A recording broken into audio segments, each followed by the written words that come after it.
Bem-vindo, Giuseppe Garibaldi, ao Centro Histórico de Curitiba, compondo a primeira etapa do Jardim das Esculturas. Aliás, é um monumento, né? É o nosso primeiro monumento que trará, portanto, visitação, curiosos que vão querer saber o que é, conhecer um pouco da história do nosso palácio de 140 anos, que foi construído pelos imigrantes italianos e coube a nós, descendentes dos italianos, cuidar, preservar e buscar a memória da nossa tradição. E a memória está aqui. Esse guerreiro, esse herói de dois mundos que não mediu esforços para ajudar os brasileiros e, retornando à Itália, foi o responsável por toda a reunificação da Itália. Grazie, grazie Curitiba, grazie Itália. Posso te garantir que a segunda será a Anita Garibaldi. Não é segredo. A Anita vai estar ali, no outro lado. E Giuseppe Garibaldi passando a guarda, porque se você olhar de frente aqui do Centro Histórico, você percebe que o olhar, aliás, o nosso escultor, nosso artista, o Túlio, o Carlos Henrique Túlio, bravo, né? Ele pensou muito e os olhos de Garibaldi estão realmente olhando para qualquer parte, qualquer lado e movimento do Centro Histórico de Curitiba. Guarda. A Anita será vem cavalgando também? Ah, não posso falar. Não? Já te digo que é segredo, já não vou falar. Já não posso contar, mas quero agradecer, Peron, você, a revista Insieme, que sempre presente em todos os momentos, e me recordo aqui com muito carinho, Peron, quando você nos acompanhou a região Trentina, a Itália, e naquele momento nós fomos fazer, levamos a Madonna aqui de Piraquara, a Santa, para o restauro lá no governo, lá em Bolonha, não é? E depois fomos visitar a família dos trentinos, deputado, senador, que infelizmente perderam a vida no retorno do Brasil para a Itália. Vocês lembram da tragédia do avião da Air France? Né? E nós fomos... O Rino, amigos, os três, e nós visitamos os familiares, participamos da missa, né? E levamos a palavra, o carinho, o respeito do povo brasileiro aos italianos. E tivemos lá... Calma!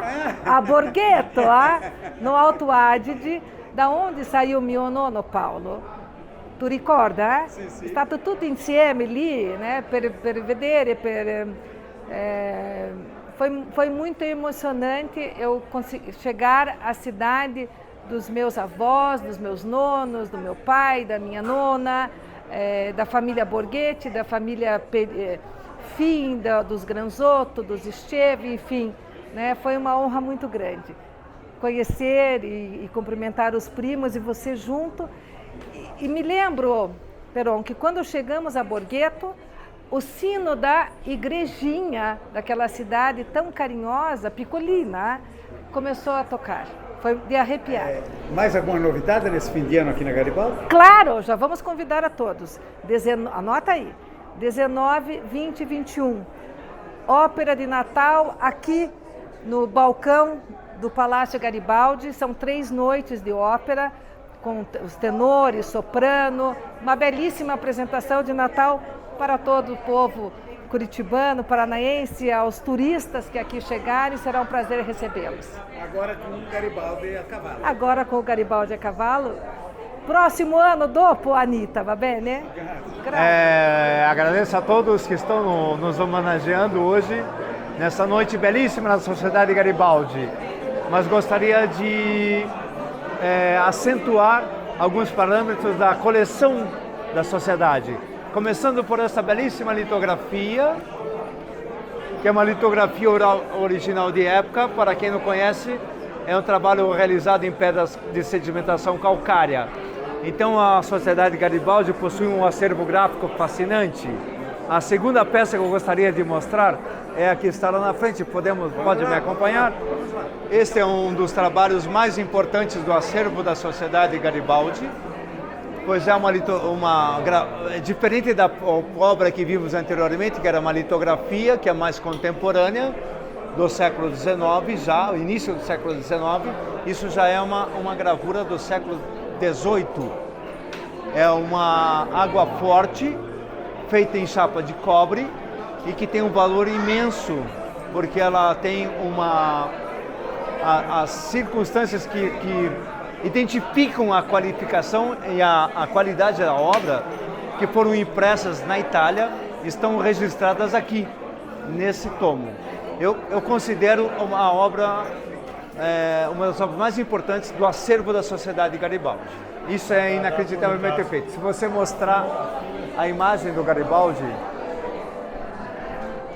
a princípio, para quem não conhece, parece uma fotografia, mas não.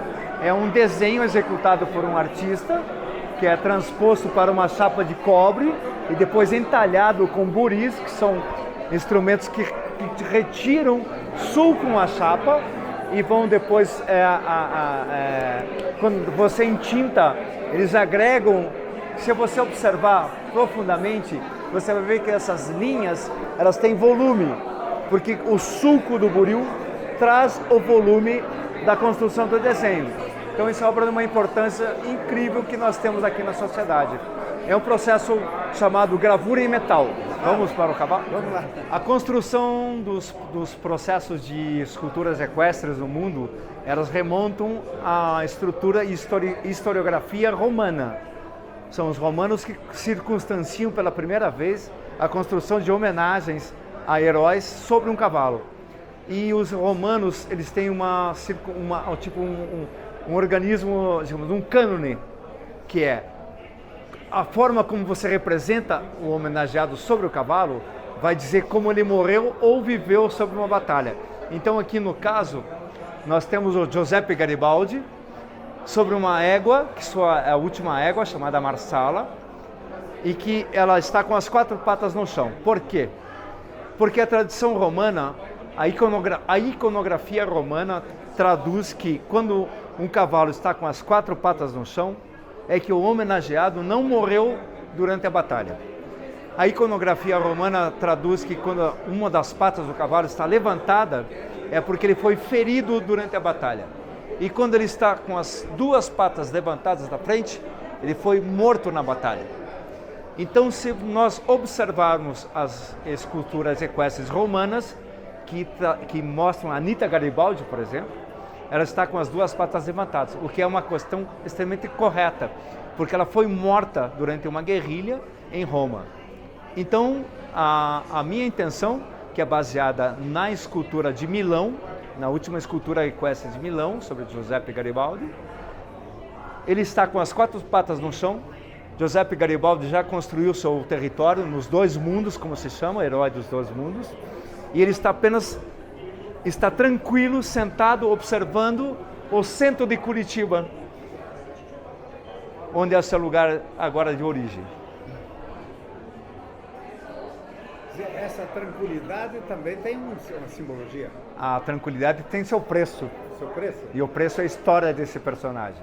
Mas aqui no meu caso é a questão da construção desse monumento, onde eu deixo ele à vontade, com esse cavalo extremamente à vontade também, e ele observando o centro histórico da cidade de Curitiba.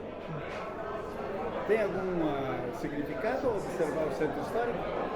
Sim, obviamente, para mim, Sim. para eu, né, que sou curitibense, eu prefiro curitibense do que curitibano, é muito profundo.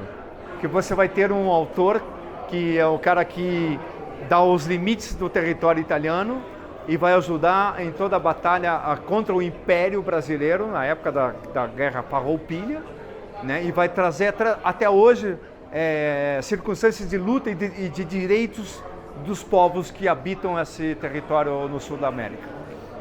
Eu vi uma referência na verdade não seria bem um cavalo, né? Uma égua. É uma égua. Por que a égua? Sabe por que a égua? Sim. Porque durante uma guerra, se você tá em cima, todos os grandes generais andavam em cima de éguas. Por quê? Se você está em cima de um cavalo e existe uma égua no cio, seja onde ela estiver, os cavalos perdem o domínio. Então todo grande general, todo grande comandante deveria sempre estar sobre uma égua. porque ela nunca perde o domínio do seu território e do seu domínio. E os cavalos, os romanos levavam éguas no cio para destruir os exércitos oponentes. Um detalhe importante, e essa égua é inspirada numa égua de verdade, não? Aqui do Sim, essa égua é inspirada numa das éguas da Polícia Militar, da Cavalaria Montada, que são... Eu adorei conhecer os cavalos da nossa cavalaria, né? Aliás, eu nunca tinha... Eu já tive... Meu avô tinha cavalos, mas eu tinha muito medo de montar, né? Mas agora que eu voltei a trabalhar com os cavalos, eu amei abraçar esses animais.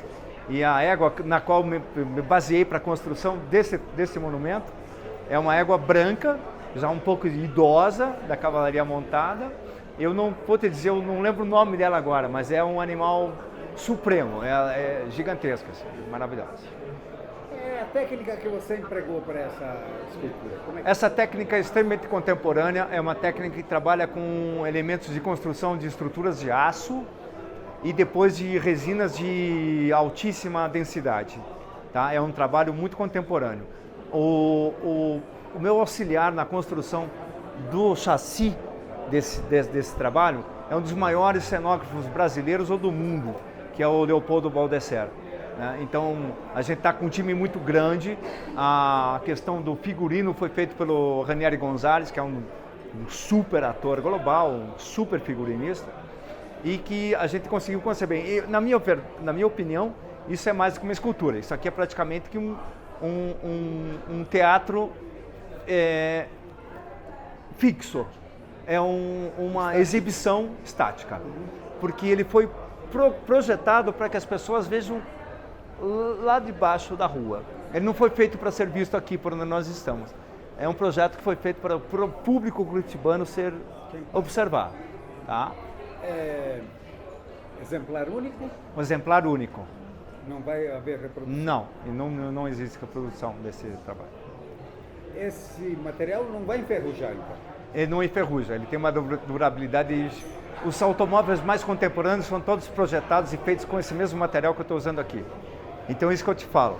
Eu poderia ter feito isso em bronze, mas demoraria assim um tempo muito gigantesco. E como eles tinham só 4 meses para executar, eu me propus a realizar nesse material, que foi uma dificuldade e também um desafio. Mas eu consegui dominar com meus assistentes, que são pessoas maravilhosas, a construção desse projeto que agora está exposto para a cidade. Bom, a égua nós sabemos quem foi o modelo, e o modelo do Giuseppe. Esse eu idealizei pessoalmente, assim, observando centenas de gravuras e pinturas dele. Ele era um cara com uma estatura baixa, né? Ele era muito exibido, então eu coloquei um figurino bem exuberante, com uns lenços que eram vermelhos, que ele utilizava, né, durante as suas campanhas aqui no sul do Brasil e mesmo na Itália. E ele era um cara que era o Reino Unido, os reis da França e tanto os reis da Inglaterra o recebiam com homenagens gigantescas. Ele era meio um dandy, ele era um cara que tinha uma circunstância de exibicionismo também no seu processo de se mostrar. Não estou entrando no mérito das questões das suas conquistas, estou falando da questão da visualidade, que é o que me interessa, porque eu tenho que me basear naquilo que eu estou vendo para poder reconstruir aquilo que a gente agora pode observar. Última pergunta, quem passa por ali, na sua concepção, ao ver essa estátua, deve pensar o quê? Eu espero que goste.